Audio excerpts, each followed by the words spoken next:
俄烏戰場傳來新消息，瑞典政府高層表態，首批 JS-39施救戰鬥機即將開赴烏克蘭。為什麼瑞典要把自己最精銳的戰機送到前線？這架可以在公路上起降的北歐刺客，憑什麼不怕俄軍的導彈？面對俄軍蘇凱35的圍剿，這個小個子戰機到底有幾成勝算？在此之前，烏克蘭空軍一直靠蘇聯時代的老將撐着，米格29、蘇凱27、蘇凱25，雷達老舊，零件短缺，飛行員甚至要打着手電筒去檢查發動機葉片。這2年，美國援助了 F-16AM， 歐洲援助了幻象2500，烏軍的戰場表現確實有了明顯改善。但這些嬌貴的歐美戰機都有一個致命的共同問題，極度依賴大型軍用機場與平整的長跑道。一旦跑道被炸出幾個大坑， F-16就只能在機庫裡趴窩，需要專門的加油車、掛彈車才能讓它重返天空。俄軍的伊斯坎德爾導彈3天2頭在烏克蘭機場上空轉悠，把最先進的戰機停在靶心一樣明顯的跑道上，無異於剛全款喜提一台頂級超跑，卻每天停在隨時會爆炸的廢墟旁邊。烏克蘭空軍高層點名想要瑞典薩博公司的 JS-39施救，理由很簡單，因為這架飛機從設計之初就沒打算依賴那些高價值、容易被炸的固定機場。今天火力軍就帶大家一起把這架北歐施救請上台，從公路起飛能力到北約數據鏈一體化，從流星導彈的超視距射程到與俄軍蘇凱35的重型對輕型對決，一層層拆解這架被稱為歐洲最強非逆蹤戰機的 JS-39， 看看它為什麼能成為烏克蘭天空的抗俄神器。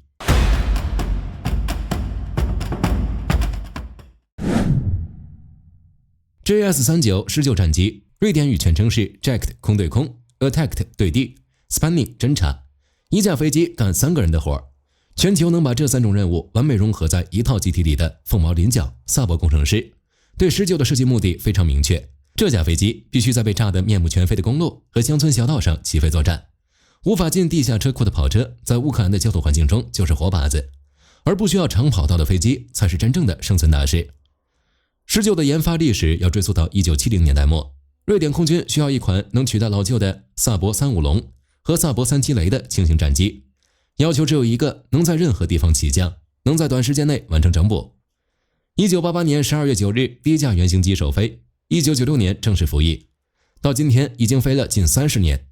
但經過多次升級，依舊穩居世界4大半戰機的前列。烏克蘭首先可以得到的是北約標準的基礎型鷹獅。這批戰機雖然不是最新款，但已經配備了 Link 16數據鏈，能夠與北約預警機和地面防空系統實時共享情資。但真正的殺手鐧在後頭，烏克蘭總統澤倫斯基與瑞典政府早已簽署了合作意向書，未來的終極目標直指最新型的 JS-39。相比早期型號，相對於大刀闊斧的內臟移植，發動機換裝了美國通用電氣公司的 F414G 大特地引擎，最大起飛重量躍升至 16.5 噸。輕型戰機正式邁入中型戰機的門檻，內部油箱容量增加 40%， 作戰半徑和制空時間都成倍提高，這才是用來在俄軍高威脅火力網下血戰的保命利器。航電方面更是直接跳入現代戰場的核心俱樂部，配備新一代 AESA 主動相位陣列雷達、紅外線搜索追蹤系統 IRST 以及頂尖的通訊與電子戰系統。薩博官方甚至拿出了全開放式架構任務系統和极其絲滑的傳感器融合算法，讓飛行員享受先發現、先鎖定、先攻擊的絕对資訊優勢。火力軍在這裡向大家分享一個觀察到的小細節：施救身上有整整10個武器掛架，比他體積大得多的俄軍側尾機群普遍也只多掛2枚左右。這對一架以輕型機起家的平台來說，可謂武裝到了牙齒。當然，最大的優勢仍然在價格和運營成本上。英國詹氏防務週刊毫不客氣地將施救評為運營成本是所有現代戰機中最低的，沒有之一。根据瑞典空軍的公開數據，施救每小時飛行的成本約為5000美元，而 F-16約為8000美元，台風戰機更是高達18000美元。蘇凱35雖然賬面採購價低，但維護工時極高，妥善率慘不忍睹。烏軍在俄軍持續的空襲打擊下，隨時可能被摧毀昂貴的後勤補給線。這時候需要的不是 F-35那樣大手筆的一次性投資，而是每一顆螺絲釘都能用最便宜的成本敲下去的持久戰裝備。如果讓我們選一個詞來精準定義 JS-39施救，那就是公路幽靈。冷戰時期的蘇聯鋼鐵洪流逼迫瑞典人琢磨出了一個讓全世界軍工設計師掉頭髮的戰術：分散式起降。不需要長跑道，不需要高架的混凝土機場，不需要鋼筋加固的機庫，只需要一節800公尺的普通乡间柏油路，甚至一段壓實的野地。薩博公司的地勤小組和几輛卡車就能在短短10分鐘內完成從降落、加油再掛彈的全套操作。這套系統叫做基礎級地面支援系統，全部裝備可以塞進幾輛卡車，連加油泵都是可攜式的，不需要任何固定基礎設施。也就是說，在凌晨4點，施救可以在高速公路上緊急升空設伏，打完一輪彈藥後，迅速飛到20公里外下一個路口的加油站，重新掛彈再升空。俄軍透過衛星監視的固定機場坐標，在你面前幾乎完全失效。即使俄軍情報系統第2天發現你昨天使用了某一段公路，他們根本來不及鎖定這批已經分散成游動作戰的施救。這種另類的特戰天賦，讓施救成為徹頭徹尾的反脆弱戰機。相比 F-16 這類高度依賴後方硬跑道的美式戰機，一旦跑道上被炸出幾個彈坑，巨大的後勤包袱就來了，只能大老遠跑回安全的後方基地，加完油再衝回來。烏克蘭空軍目前的米格29和蘇凱27雖然勉強能從殘破的跑道上起飛，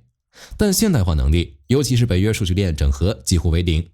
等於拿着一個功率不足的老舊雷達就敢去跟俄軍高端側衛編隊玩命。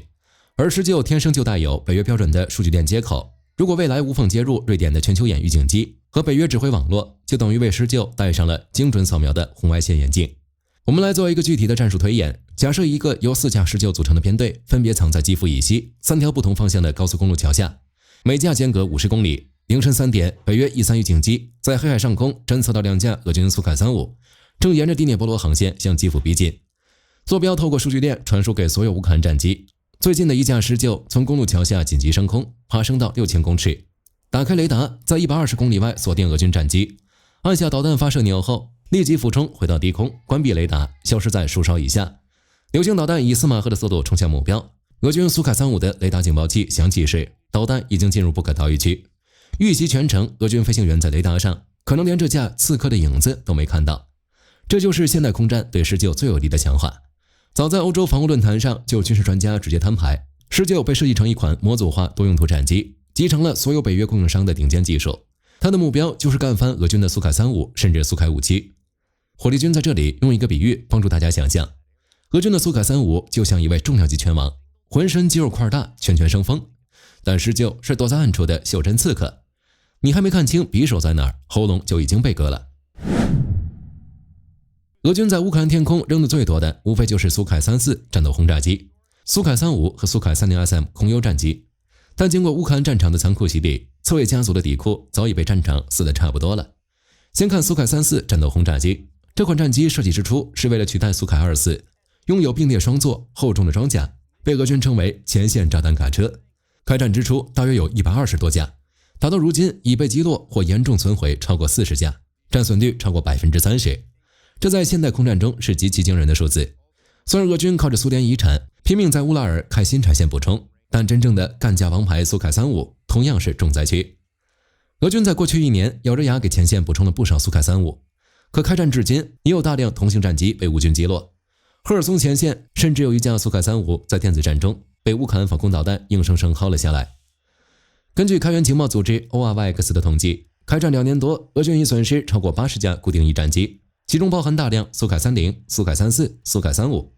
為什麼俄軍重型側衛擁有更大的雷達口徑和極其誇張的機動性，卻照樣被烏軍揍得鼻青臉腫？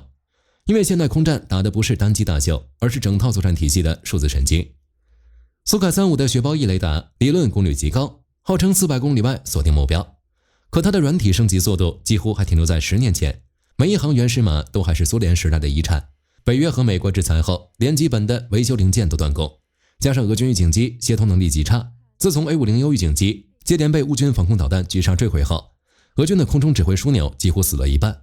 最後一架可用的 A50U 也被迫撤回俄羅斯境內，再也不敢靠近烏克蘭前線。而施救天生就長在數字化神經網絡裡。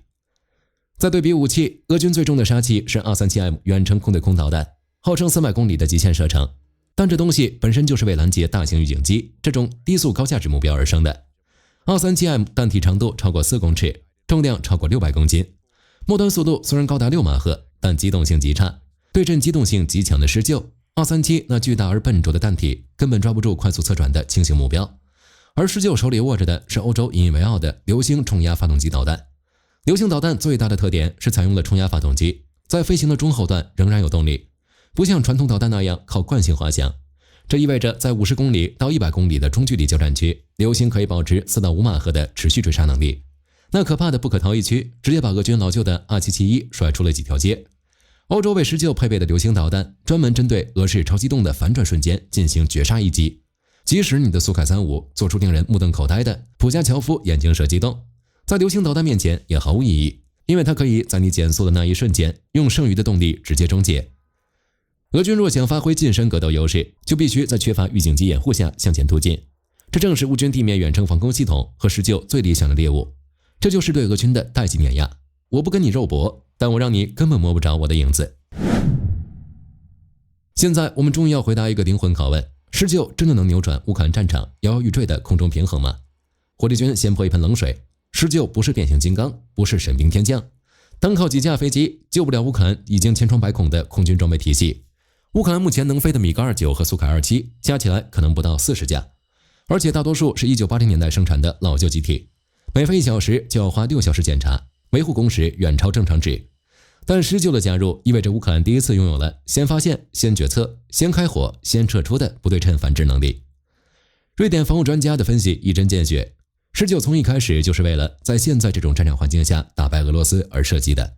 俄軍目前擁有的最大優勢不是飛機有多先進，而是飛機數量夠多。他們可以在赫爾松、頓涅茨克、哈爾科夫等方向同時維持空中壓制。而19一旦成規模入場，就等於給烏克蘭空軍注入了真正意義上的神經中枢節點。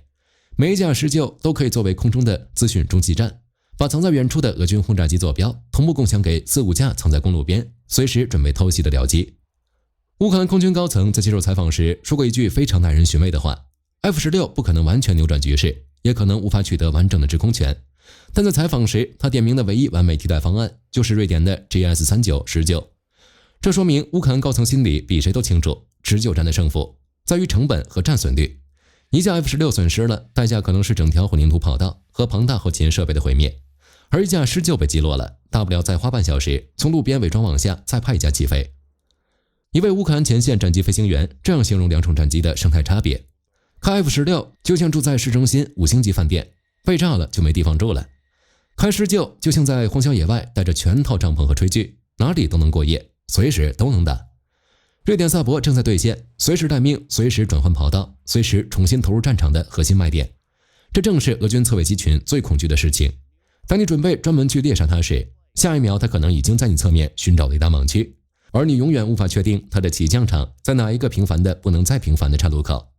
從更宏觀的角度看，19入場對北約有重大意義，這是一次絕佳的實戰驗證機會。瑞典雖已正式加入北約，但其戰機體系從未與美國為首的聯軍進行過高強度聯合作戰。透過烏克蘭戰場，19與流星導彈、全球眼預警機、F-16的協同，將為北約提供寶貴的實戰數據。這些數據將直接影響未來10年歐洲空軍的裝備採購決策。